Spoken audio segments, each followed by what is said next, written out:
Hi guys, so meron tayong i-unbox in basic review rin ng performance nitong Tecno Camon 30. This is one of the best under 10k dito sa Pinas. So basic specs, 50 MP autofocus, eye tracking selfie. Maganda siya pang autofocus sa selfie. So pag nag-selfie ka nag-autofocus, may OIS na rin, which is very rare yan sa mga mid-range. 120Hz, eye protection, AMOLED screen, at mabilis na charging, 70 watts, 5000 mAh. May fingerprint on display na rin at infrared. So napakaganda. Ang kanyang processor is G99 Ultimate Edition.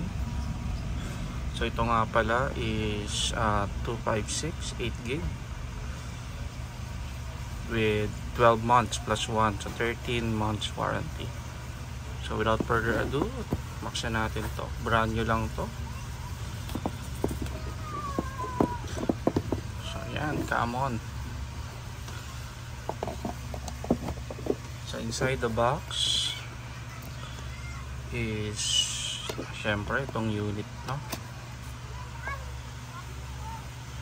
And then eto, sa loob nito nandito ang kanyang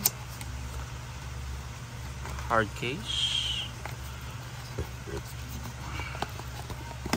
manuals, at yung 70 watts na charger.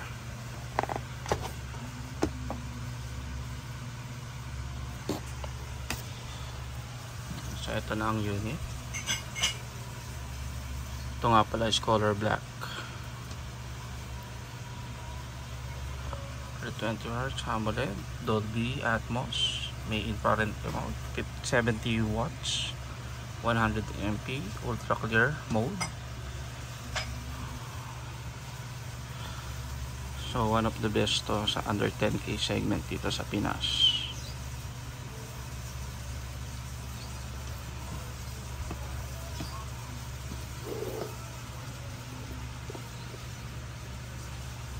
Very nice.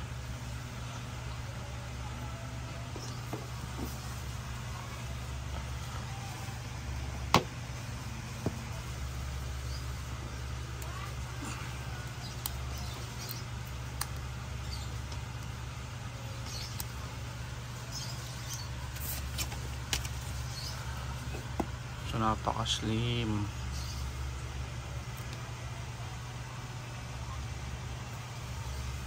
Napakaganda rin ng kanyang camera module, no? So natin yung plastic.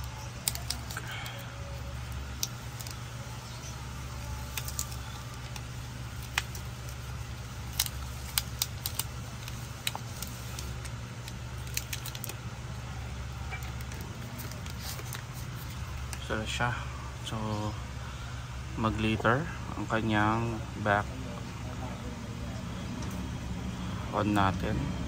Yan. So yan. Kasi sa mall, tinis na namin to kaya hindi siya naka-power off.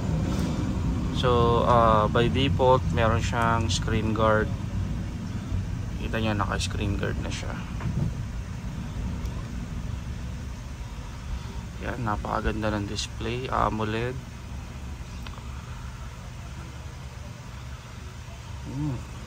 Smooth din ang kanyang transition. So punta tayo sa settings niya. Ayan.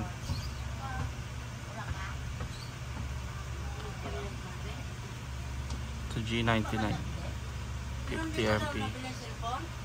Ito na siya. Ha? Ito na, oh. Nabili na ba? Ha? Ito nire-review ko lang, wait.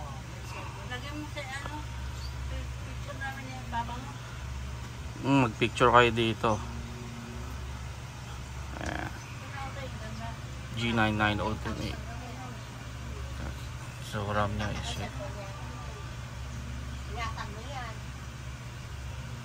So sa display meron siyang 120 Hz. Wow, bago. Ang ganda kamera niya. 120 Hz. Oo, siguro pa magaling sa cellphone. So ito yung 70 watts fast charging. Sobrang gandang AMOLED display. All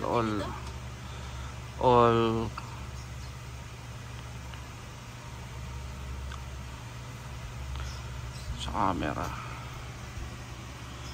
So malinaw ang camera. Mabilis din ang kanyang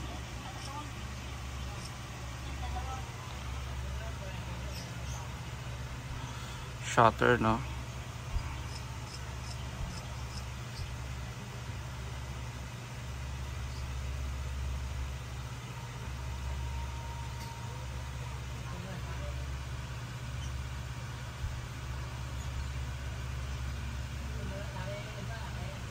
Very nice unit.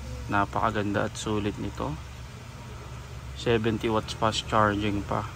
Napakaganda ng display. AMOLED, 8GB ROM. Extended siya ng 8GB virtual RAM at 256 GB. So it's 899. Sobrang lupit na cellphone. Under 10K. Maganda rin ang camera. Ito is quad. I think triple cam to display itong isa. So yan guys, thank you so much for watching. Ito nga palang quick unboxing and review ng Tecno Camon 30 4G. So have a good one and please subscribe.